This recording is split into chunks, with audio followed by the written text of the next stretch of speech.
Hey, what is going on, guys? SargeantsTechTips. Welcome to another video on my channel. Now, in today's video, I'm going to be showing you how to install LibreOffice on macOS in 2026. LibreOffice is a free-to-use Office suite, and it's better than paying Microsoft who knows how many dollars a year, or one-time payment is probably a lot more. Do you find yourself getting blinded by the sun often? Me too.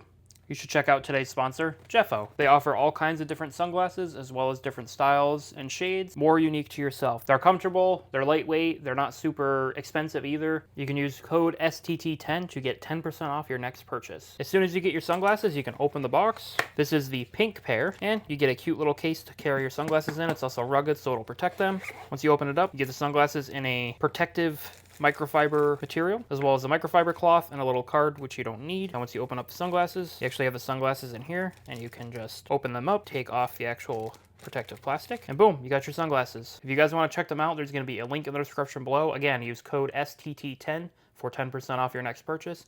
I want to thank Jeffo for sponsoring this video. So the first thing you want to do is go to your browser of choice. Safari is fine. We're going to go ahead and use Firefox for this tutorial. Then what you want to do is you just want to look up LibreOffice. One word is fine. I'll also put a link in the description below if you guys don't want to look for it. You can just click it, especially if you are watching this on the device you are trying to install it on. Just go ahead and click the first link here. Then you're going to go ahead and click download now. Then what you want to do is you want to double check if you are an Apple Silicon or Intel Macs. The best way to tell is go up to the top left-hand corner, click the Apple icon, click about this Mac. Then what you want to do is you want to look for the M1 through M5 chip. I think there's M1, M2, M3, M4, and M5 chips, or M5 Pro. I'm not actually really following along what Apple's doing, but I've got an M1 MacBook Air, so this will work for the Apple Silicon version. I don't think macOS Tahoe is even supported on the newest Intel Macs, the most recent ones, so you might be on an older version and the screen might look different. But if it says Intel type CPU or just Intel blah blah blah CPU, then you are going to want to choose the Intel option. But since we're on Apple Silicon, we are going to choose the Apple Silicon option. Then it's going to pop up here in the top right hand corner. This is a free to use software, but you are more than welcome and obviously encouraged to donate to the cause. Then what you want to do is you want to double click this here, or you can go down to your Finder, click Downloads, and then double click LibreOffice here. You can go ahead and close out your browser as well. Apple makes it really easy to install applications these days, but I'm going to continue making these videos for less tech illiterate people or people switching over from Windows. But all you got to do is take the LibreOffice application, drag it into the applications folder. It doesn't take very long. Depending on how big the application is, you might see this screen here, and then it's going to go ahead and throw it in the applications folder. Then you can just go ahead and close out of this, right click on LibreOffice, click eject. Then you can go to your applications folder, or you can go down here to apps, click that, and then look for LibreOffice. That's usually going to pop up here if this is the freshly installed application, but we're going to find it through here, which I believe it's going to be towards the bottom right here. Then we can go ahead and double click it. It's going to ask you if you are sure you want to open it, given it was downloaded from the internet. You're going to just go ahead and click open, and once it's launched, you are done installing it. But yeah, that's how you guys install LibreOffice in 2026. I hope this video helped you. Share this with your friend if someone's looking for a cheap and, well, free alternative to Microsoft Office, and hopefully this helps them as well. Thank you guys so much for watching. Like it if you liked it, dislike if you thought it sucked, subscribe to the channel if you guys haven't done so already.